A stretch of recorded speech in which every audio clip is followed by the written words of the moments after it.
Everyone, welcome to NJ classes. आज के video में हम देखेंगे फ्यूचर कंटिन्यूअस टेंस। इससे पहले मैं प्रेजेंट कंटिन्यूअस और पास्ट कंटिन्यूअस के वीडियो अपलोड कर चुकी हूँ। अब हमारा आता है future continuous tense. Future continuous tense को पहचानने का तरीका क्या है? जिस वाक्य के अंत में रहा होगा, रही होगी, रहे होंगे या फिर रहा होगा या रही होंगी जैसे शब्द आएंगे वो हमारे फ्यूचर कंटिन्यूअस टेंस में आएंगे। इसका मतलब ये है, जब कोई हमसे पूछे कि तुम उस वक्त फ्री रहोगी या नहीं, तो हम क्या बोलेंगे कि मैं तो उस वक्त खाना खा रही होंगी, है ना। या फिर वह उस वक्त फ्री रहेगा या नहीं रहेगा, तो वह उस वक्त सो रहा होगा। इस तरह से हमारे जो एक निर्धारित समय के लिए हम जो बात बोलते हैं। तो अब हम फ्यूचर कंटिन्यूअस टेंस के 4 टाइप के सेंटेंसेस देखेंगे। कौन कौन से देखेंगे? अफर्मेटिव सेंटेंस, नेगेटिव सेंटेंस और इंट्रोगेटिव सेंटेंसेस। इंट्रोगेटिव सेंटेंसेस में हम 2 तरह के सेंटेंस देखेंगे। एक सेंटेंस हमारा हो जाएगा जिनके जवाब हम हाँ या ना में देते हैं, और दूसरे सवाल हमारे उस तरह के हो जाएंगे जिनका जवाब हम हाँ या ना में नहीं देते हैं। तो इनके अफर्मेटिव सेंटेंस हम देखेंगे तो किस तरह से हो सकते हैं। इसके हो सकते हैं मैं सो रही होंगी, या फिर वह खाना खा रहा होगा, वह गाना गा रहा होगा, वह घूमने जा रहे होंगे। इस तरह से हमारे सेंटेंसेस बन जाएंगे। अगर हम अफर्मेटिव सेंटेंसेस के एग्जांपल्स देखें तो हमारे कुछ इस तरह से बनेंगे। मनन गाना गा रहा होगा, वे क्रिकेट खेल रहे होंगे, वह बाजार जा रही होगी, मैं गाना गा रही होंगी। या फिर मैं खाना खा रही होंगी, वह खाना खा रहा होगा, मैं खाना खा रहा हूँगा।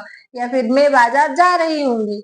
इस टाइप से हमारे जो लास्ट में रहा होगा, रही होगी, रहे होंगे या फिर रहा होगा, रही होंगी, ये जो वर्ड आ जाएंगे तो हमारे फ्यूचर कंटिन्यूअस टेंस में ये सेंटेंसेस आते हैं। तो इनको बनाने का जो अफर्मेटिव सेंटेंसेस को बनाने का हमारा स्ट्रक्चर है वो है सब्जेक्ट प्लस यहाँ जो हमारे हेल्पिंग वर्ब है वह विल आएगी, और हेल्पिंग वर्ब के साथ हम बी को ऐड करेंगे।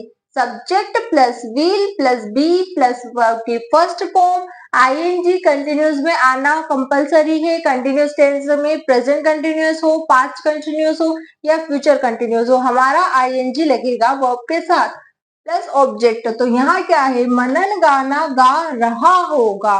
तो यहाँ जो ये रहा वर्ड आता है ना, तो वहां आईएनजी आना ही है, और जहां रहा वर्ड आएगा समझ जाओ कि कंटिन्यूअस है। ठीक है, तो जो मनन गाना गा रहा होगा, तो यहाँ हमारा सब्जेक्ट क्या है? मनन। अब क्या करता है वो? Will be singing a song. Manan will be singing a song. वे क्रिकेट खेल रहे होंगे, they will be playing cricket. वह बाजार जा रही होगी, she will be going to market. मैं गाना गा रही होंगी, I will be singing a song. तो इस तरह से हमारे अफर्मेटिव सेंटेंसेस बन जाएंगे। तो इस तरह से हमारे अफर्मेटिव सेंटेंसेस बन जाएंगे। अगर हमें इन्हें ही इनमें ही अगर नेगेटिव करके देखना हो, तो मनन गाना नहीं गा रहा होगा, तो जो हमारा विल और बी है इनके बीच में हम नॉट ऐड कर देंगे। Manan will not be singing a song. यहाँ आएगा वे क्रिकेट नहीं खेल रहे होंगे, they will not be playing cricket. वह बाजार नहीं जा रही होगी, she will not be going to market. मैं गाना नहीं गा रही होंगी, I will not be singing a song. इस तरह से हमारे नेगेटिव सेंटेंस बन जाएंगे। अगर हमें इंट्रोगेटिव बनाना हो तो ये जो विल है इसको उठा के हम आगे रख देंगे। Will Manan be singing a song, will they be playing cricket, will she be going to market, will I be singing a song. इस तरह से हमारे हाँ या ना में आ जाएंगे। और क्वेश्चन वर्ड हो तो सेम जो हमारा इंट्रोगेटिव है उसके आगे हम क्वेश्चन वर्ड लगा देंगे। आइए देखते हैं।